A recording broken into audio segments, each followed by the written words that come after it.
This is my brainstorm what to do next film.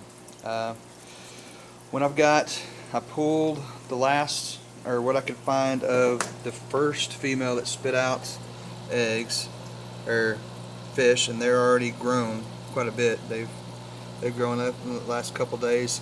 I've grinded up real finely some of the regular meal I've got, and they're pecking at it, so I'm just going to keep doing that and see what happens till we have to kick them out of the little net.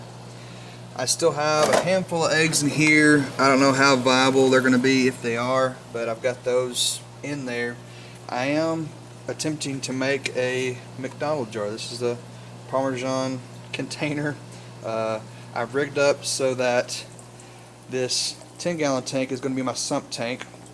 It's going to have a pump here. They'll go up across the back of the tank, and where I'm going to change this. I'm going to make a top instead of having this set up where I can allow the initial flow to go down into the McDonald jar, the flow go over into a breeding net, but then I can regulate back here the pressure. So I don't know what the pressure needs to be, but I can play with that till it looks like it's safe.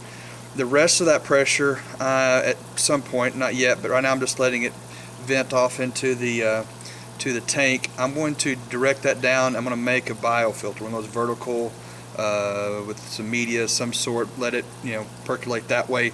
So I'm still getting some filtration, whatever, but my next thing to try to get figured out is to just leave this one female that's already produced eggs, produced a set that she's consumed or that Plecostomus is consumed. Move maybe one more female and one more male into here and set up an actual breeding tank. I've got lots here, so I don't know how viable they're going to be. This is the first time I've done it, so we'll see how that goes. But my next project to do the math on is this contraption.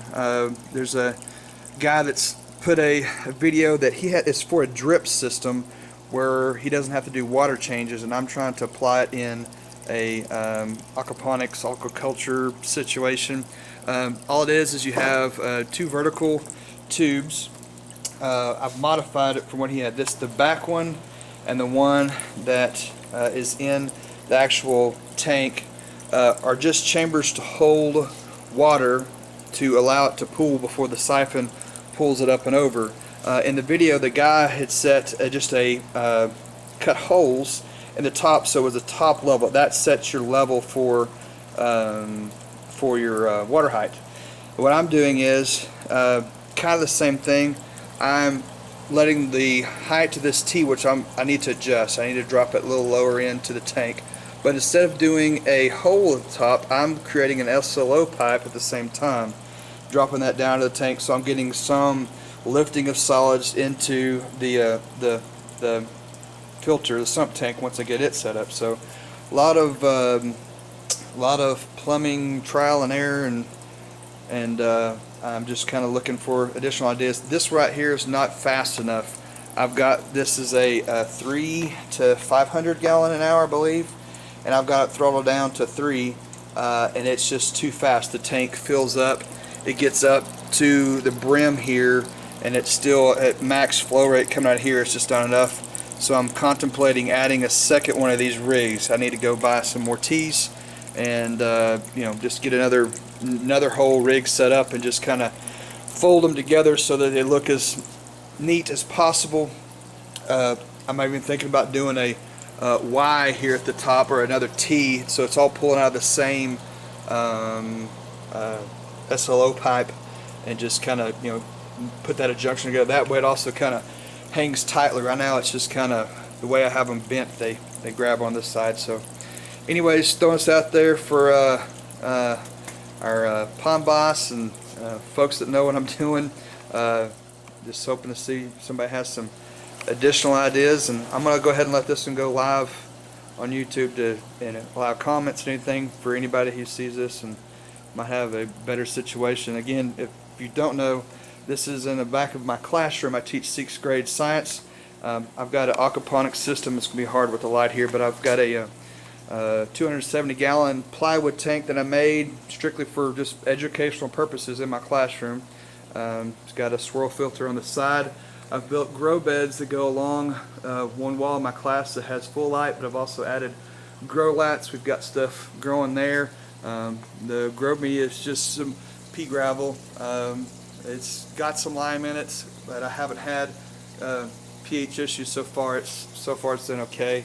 But this stand that they're on has a drain system where they all comes down into the side of my sump tank, and you can kind of see the plumbing of the swirl filter.